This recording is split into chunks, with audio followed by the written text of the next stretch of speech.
Hello to all our friends at Unity of Madison, Wisconsin. We are together in spirit for our worship this morning. I'm the Reverend Judy Tefelsky, Associate Minister at Unity Church of Clearwater, Florida. Welcome you to share in our time of meditation this morning, led by the Reverend Cynthia Mackey, our Minister of Education. Our meditation song is I Am So Blessed by Karen Drucker.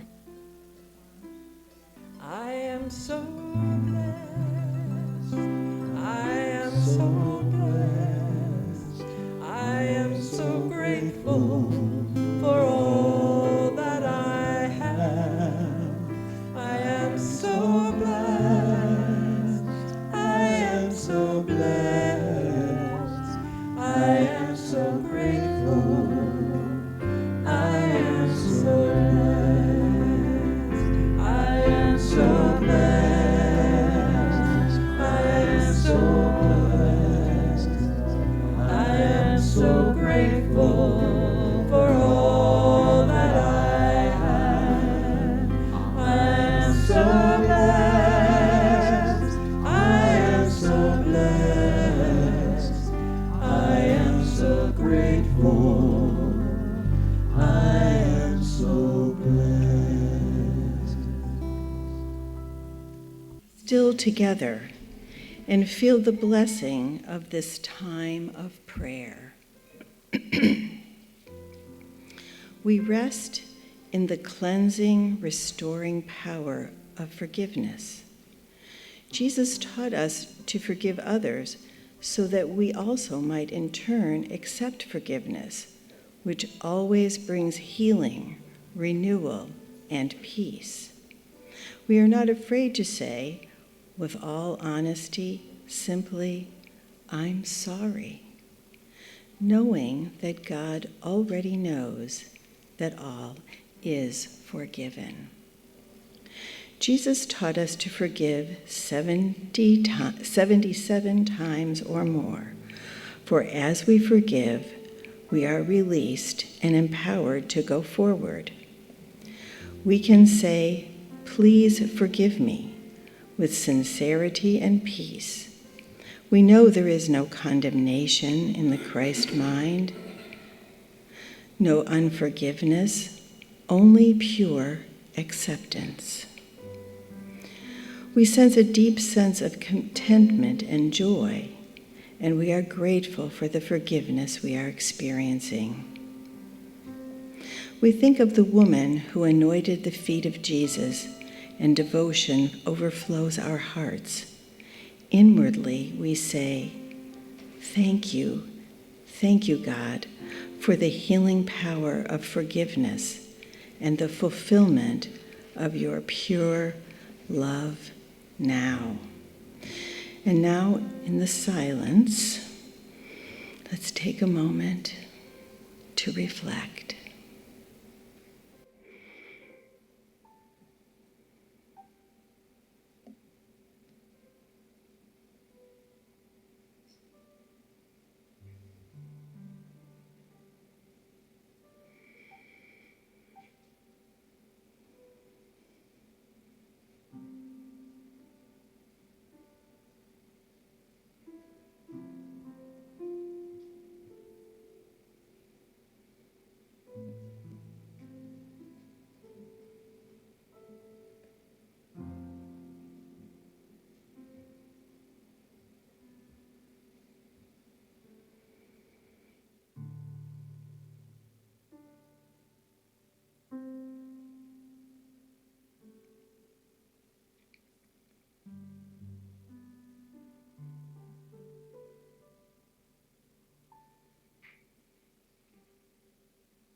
Let's affirm the forgiving love of the Christ now clears my mind and opens my heart with patience and understanding.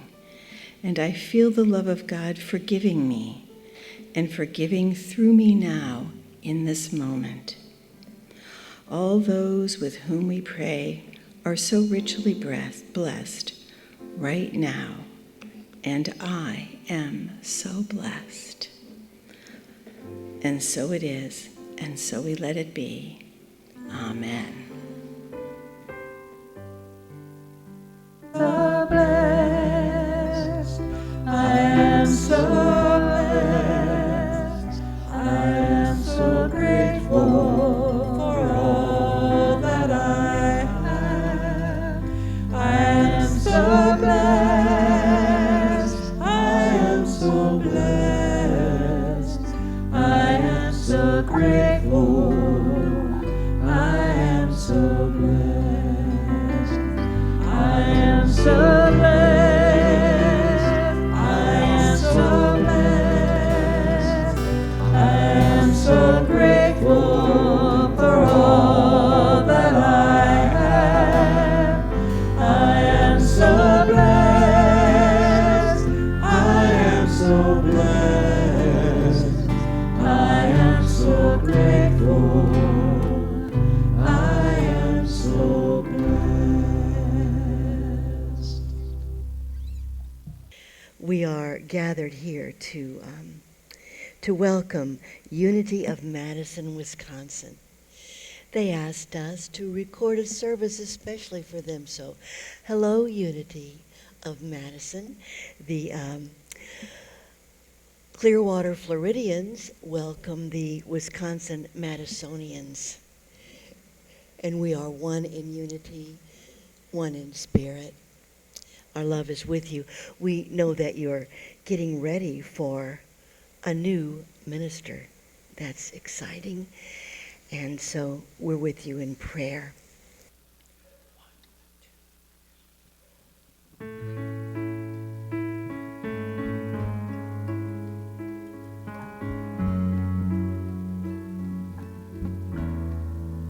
In this moment, I release, I let go, I find peace in this moment. I live and let live, and I'm given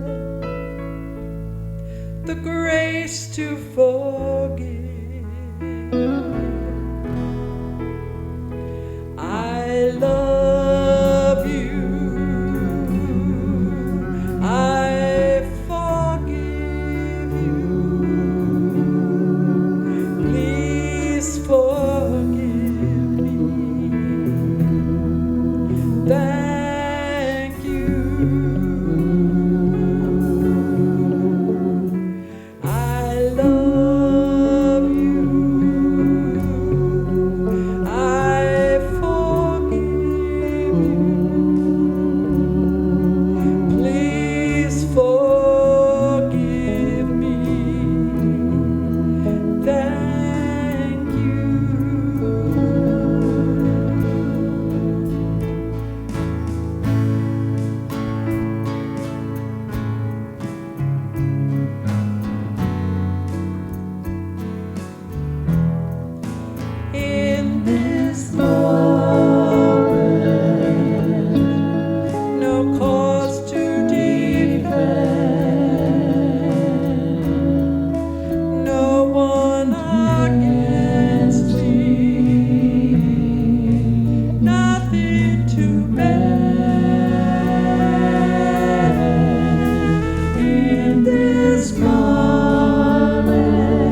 Everyone.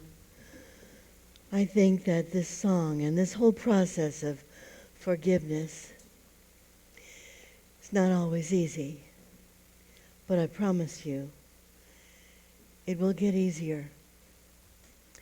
The very first time I heard the Ho'oponopono prayer, I thought, well, that doesn't seem like very much, and I don't like the I'm sorry part. And I don't like the please forgive me part. And I'm not sure I like the thank you part. And I'm not really sure I like the I love you part when you think about it. Sometimes truth treatment, that means speaking the word of truth in the consciousness of the standard of the Christ mind, can seem the hardest thing ever. And we hear people say so many times, well, if you only knew what this person did to me, what he said to me, what she took from me, you'd understand. And then we say something like this, well, I can forgive it, sort of, but I won't forget it, which sort of means I won't forgive it. I understand. I've been here 41 years. Grew up in a unity family where you get no slack whatsoever. You say certain things like, I'm tired. The I am in you is not tired. Oh. I'm starving. You're not starving. There are other people who are starving. Speak from the I am. Oh. They hold you to it. That's the way people do in the association of true students. You get no slack. And if you do speak of the injury, and we all have had many, there's a certain poignancy to the drama, and you don't like to be interrupted. Please hear all my story. It was terrible. I guess that's part of the forgiveness too. And if you have a friend that'll listen, it's wonderful. You've been my counselors through all this time. And many hurts, but many blessings. And it depends on how you read the Bible. Some people say, oh, that Bible, it's a story of grievous wrongs, terrible things, destruction, war, hatred, such as we witness now on the news or in our neighborhoods. And we say, yes, but read deeper. And if you read enough of it and get enough of it into your thoughts and let it really sink in, you'll also find amazing redemption, amazing forgiving love. You'll see Jacob and Esau forgive each other. And you'll see Sarah and Abraham make peace. And you'll see Jesus from the cross saying, Father, forgive them. They know not what they do. And we may want to counter privately, oh, he knew perfectly well what he was doing. Well, you know. If we knew better, we'd do better.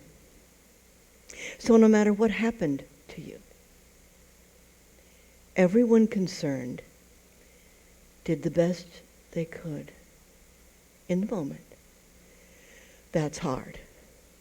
I receive a little message every day from the on e-news from recovery groups. I love the teachings. And this one says that I got yesterday, in effect, always be forgiving, because everyone involved is doing as well as he or she can do. And they're suffering if they're hurting. If they're hurting others, they're hurting. And you want to give them space to do the growing up that you're trying to do. Well, that's a big order.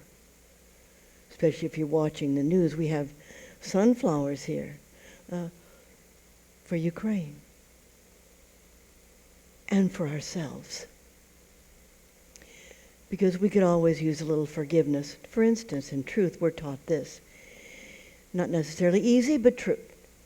If there is anything that is hurting you, anything that is bothering you, anything that raises up righteous indignation, impatience, fury, forgiveness is your work. You say, well, I've done my forgiveness work. And then you look away. Yeah, I'm serious. Avoid eye contact if you can. Forgiveness work is called life. It's every day. It's all the time. You all know that story about the monk, young monk, who's walking along with the older monk, and he's very serious and very focused, and they have taken a vow to have nothing to do with females. And I get that. Females, I don't blame you for avoiding them.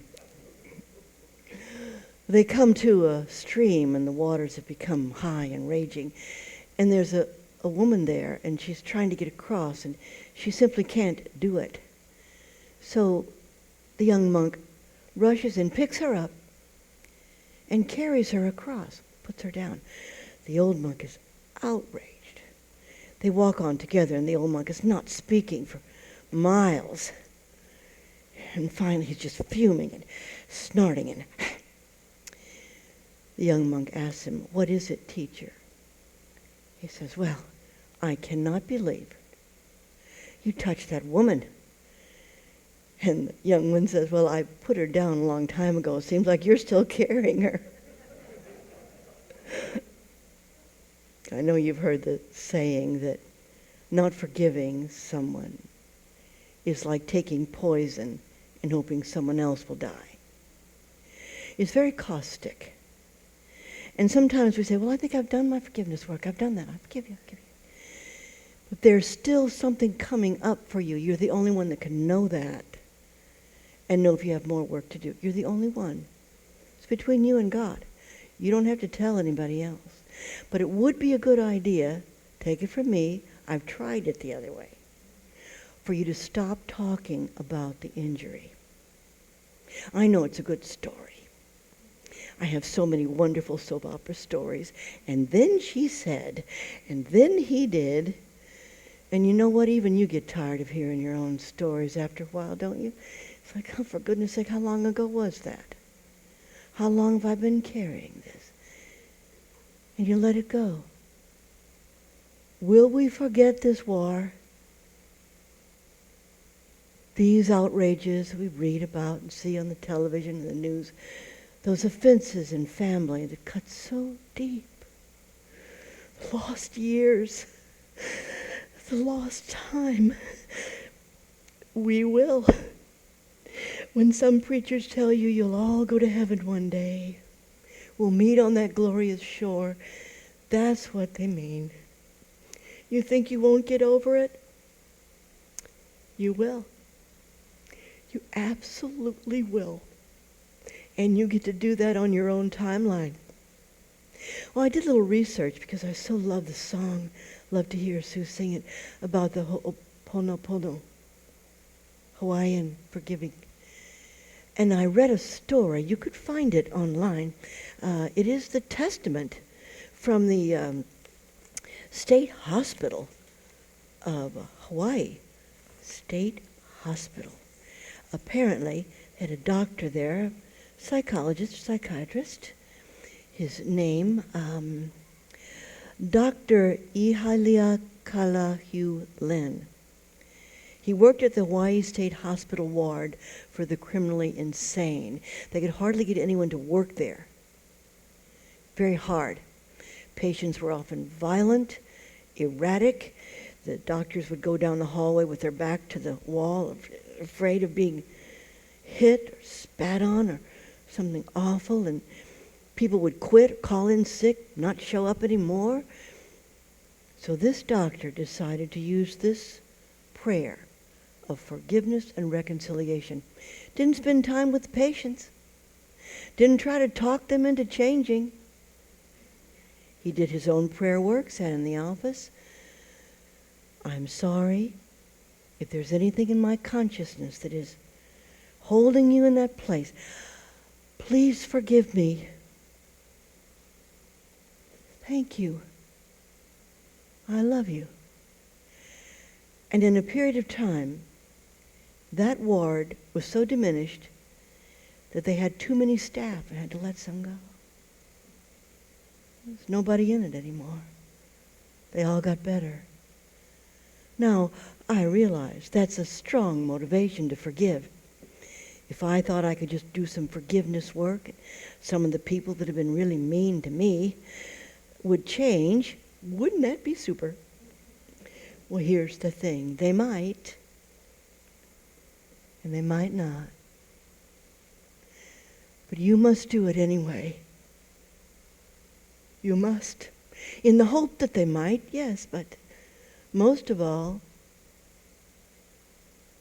to stay alive and to live well. Because unforgiveness will kill you. Slow or quick. It affects the blood pressure, the ability to sleep. It also affects your prosperity because it creates blocks in your giving and in your receiving. Oh my. You mean it'll be prospering if I forgive? Yeah, there's something in it for you. You'll remove those blocks that keep you from receiving. Remember when Jesus said, if you bring a gift to the altar and you have some sort of grudge in your heart against your brother, leave your gift, go back, make it right with him, then come back and give your gift. Nowhere does Jesus say, your brother's going to behave differently now. You may not loan him money again, I don't know. But the point is, you've got to put this down. Because your carrying it around isn't helping anybody. And the most maddening thing about it, I've discovered, is people who've been quite unfair to you may very well be going on having a lovely life. Prospering like crazy and doing great things. None of your business. You know, it also works on broken hearts. I learned this as a teenager. Because I tell you, I've got a long list of lovely young men who absolutely treated me awful. Imagine. One year I sent them all thank you notes for leaving me. One wrote back and said, you must either have a terrible memory or an amazing capacity for forgiveness. And I thought, maybe I do have a capacity for forgiveness. I do want that. I want that. You say, well, you'd just be a doormat. I don't think you have to worry so much about, I don't want to be treated like that again. Once you love yourself enough to get past it, you begin to radiate a kind of confidence. And if they show up again, and they often do, if they start the same old malarkey again, you say, oh, excuse me, I think you must be mistaking me for someone who plays this game, because I don't. And then they go away. Or they change, either way. Doesn't matter anymore. And you sleep well. And you're free. You say, well, you make it sound so good. Why don't we just do more forgiveness work. In Hawaii, apparently, those who know this prayer use it in family circles. I was trying to imagine it working in mine. I can't quite see it, but they sit down. First, they all have a prayer together. That'd be the tough part, getting everybody to be quiet and sit down. And then everybody shares. Here's what hurt me. Here's what you did. Everybody that's listening says, I'm sorry. Wow. And then they all eat some seaweed. It's supposed to be a symbol of coming back into unity. So I changed the story. We get chocolate chip cookies. That's the prize. There's always a prize for forgiveness. And it's designed especially for you. We are holding a loving thought for so many people today. We mentioned a long list of people we're praying with. And I circled this, and I don't know if I said it out loud. Lee Simmons. We want prayer there. And someone who wrote this morning, my mother and sister, they said, them too. As soon as a name comes to mind where healing is wanted, bring that into your thought of forgiveness and release. Forgive means to give the truth for the error. If you're seeing, the pain, give healing instead of that in your thought. And that will be the best thing you can do for them. Now, why are we talking about forgiveness today? Well, we'd better. We have people getting so angry they smack somebody at the Oscars. I know, it was strange. I didn't really watch the show, but I watched that clip. I watched it several times, and I thought, my first thought was, oh, Will, poor child, what are you afraid of? Because when people act in anger, they're afraid. And so instead of thinking, how dare you, we begin to think, what's hurting you? It makes you feel so vulnerable, so afraid. We want that healed, and we hold a healing thought for that. Oh, there was a neighborhood meeting. You know, and I'm telling this to the folks in Madison, Wisconsin, in case they don't know. Our church is an exciting adventure. In 41 years, we've had a lot of forgiving to do. I can think of 2 different times we had a church split. And the first time, 10 people marched off and took many more with them. Because it turns out if people come in your door and they see 2 people fussing at each other, they don't want to come back to church. Imagine that. Antagonism is not good for your church growth. Get over it. So the woman that started another church, I invited her to speak at our dedication. After a fire we rebuilt, I invited her to speak. It's what you do. In another case, a couple left, went to found another church, took some other folks with them.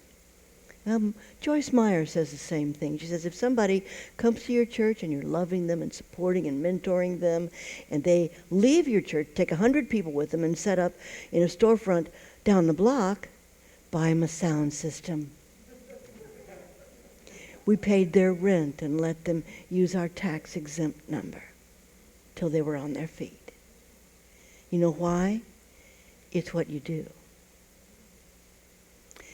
What you resist persists to resist you.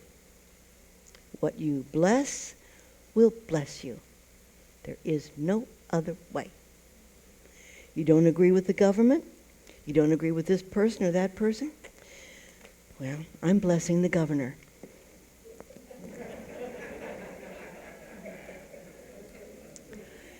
Got to be done, you know.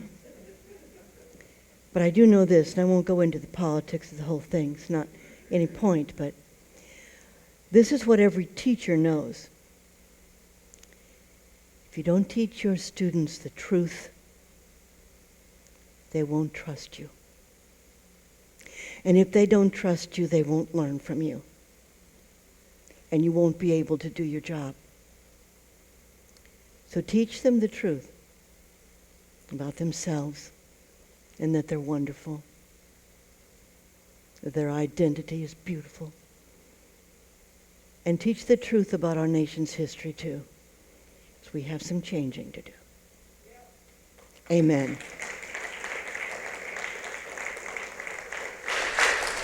My grandmother told me, probably 60 years ago or more, time flies while you're doing your forgiveness work. She said she witnessed the results of a lynching in Tupelo, Mississippi. I said, "What did the poor man do?" She said, "Nothing, child. Nothing but be black in the wrong place." "Why didn't you do something, Grandma?" She said. "It was too late. But together we've got to do something." So I know it's just a paper signed, but it's been a long time coming. 200 times submitted to Congress, more than a century. Ida B. Wells, who had campaigned for this, had given this wonderful message. She said, "You've got to shine the light of truth. The way to come through hate is turn the light of truth upon the wrongs, not by pretending they didn't happen, by looking at what was wrong and deciding things will be different now. That we must do." Oh, why another war? You know, frankly, I'm surprised. I did all I could in the summer of love to make love, not war. I thought, I don't know why there's still a war. There shouldn't be one anymore. I sang all the songs. All we need is love. Give peace a chance. And still, there was such a thing as a 30 Years' War. Remember that?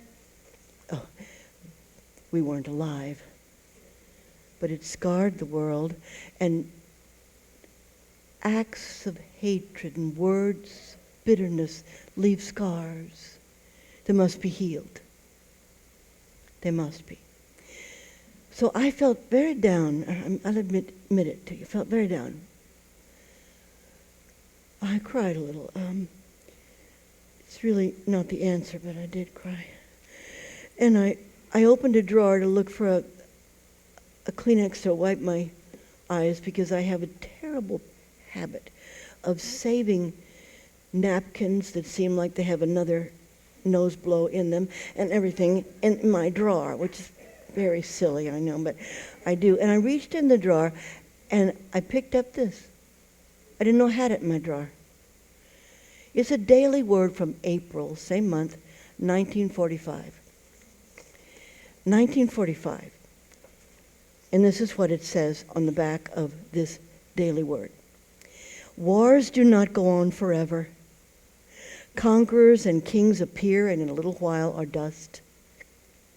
Recurring spring soon greens the fields they fought upon.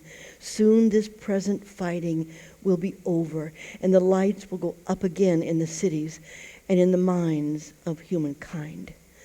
Again there will be hearts leaping up at a rainbow or a bird song. Again there will be laughing children in the streets. The plowing in the spring and the autumn reaping will seem good. There will be quiet firesides to sit by of an evening. There will be people to dream and devise, to build, knock down, and it's in the book, build again, a little better. There will be love and beauty and faith and growth. Tomorrow, a week from tomorrow, a year, a century, 100 centuries always, there will be singing and youth setting out to seek the unattainable and find it, to attempt the impossible and achieve it. Truth will endure and high vision will beckon. There always will be people to carry the light forward, to push out bravely against the darkness. Yes, there was a community meeting. There was a lot of anger.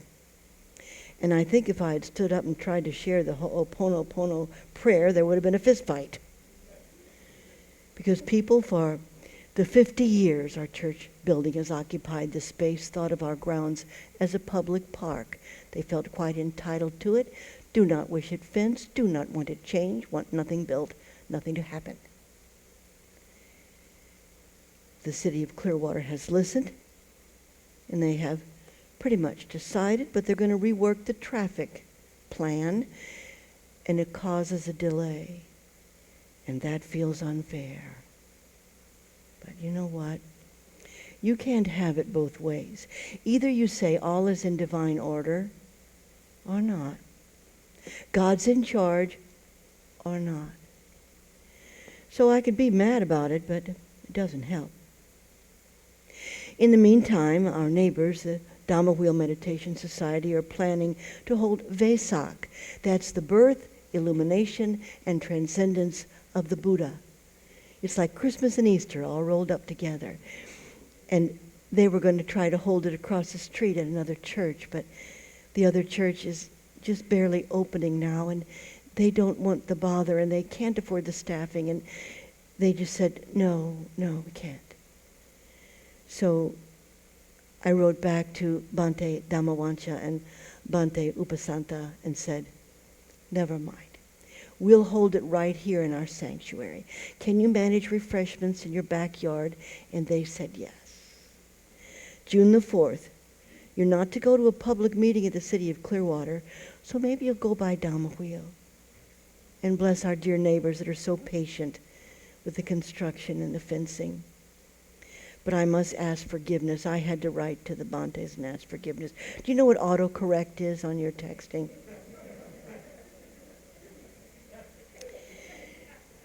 Well, I was trying to send a message that we'll be glad, since the others couldn't host it, be glad to host Vesak. And I said Vesak twice in my text and quickly sent it. And the first time autocorrect wrote it as Visa, as it would be something that you charge on. And the second time autocorrect said, they suck. I was devastated.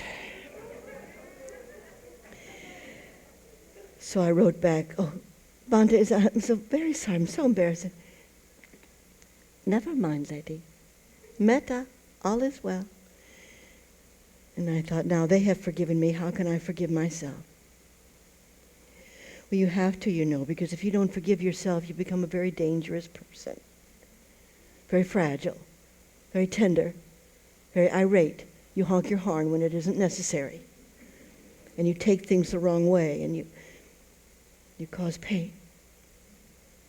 Forgive yourself, please. You say, well, the Bible talks about an eye for an eye. I know. A little part of the Bible, yeah, all right. Read more. Somebody asked Mark Twain, aren't you upset, they said, by the things you read in the Bible that you don't understand? And this person said, Mark Twain said, not really. I'm more upset by the things I read in the Bible that I do understand. Like, bless your enemies and love them and pray for them. Pray for those who persecute you and despitefully use you. Those are the parts that trouble me. Yes. Use your best knowledge. Use your best. I got to be part of an interfaith service, and we got to be in the paper. We did. This is the Jewish Press of Tampa Bay. Right there on page 3, my picture in the Zoom service, because it was given to raise awareness and funds for Ukraine. I talked about Peace Pilgrim and peace, and they quoted me. And quoted what I'd said, that we are all cells in the same body. I was just quoting her, Peace Pilgrim, my friend. But we are all cells in this human body, and we want peace right now.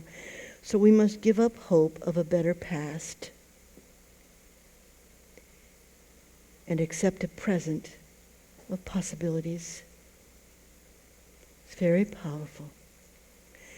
I tried to write a poem about forgiveness. I like to write a poem every week, but I couldn't quite make it sound anything less than corny. So I just wrote 7 statements, and I want to share them with you. So I'm going to ask our tech team if they will show them on the screens.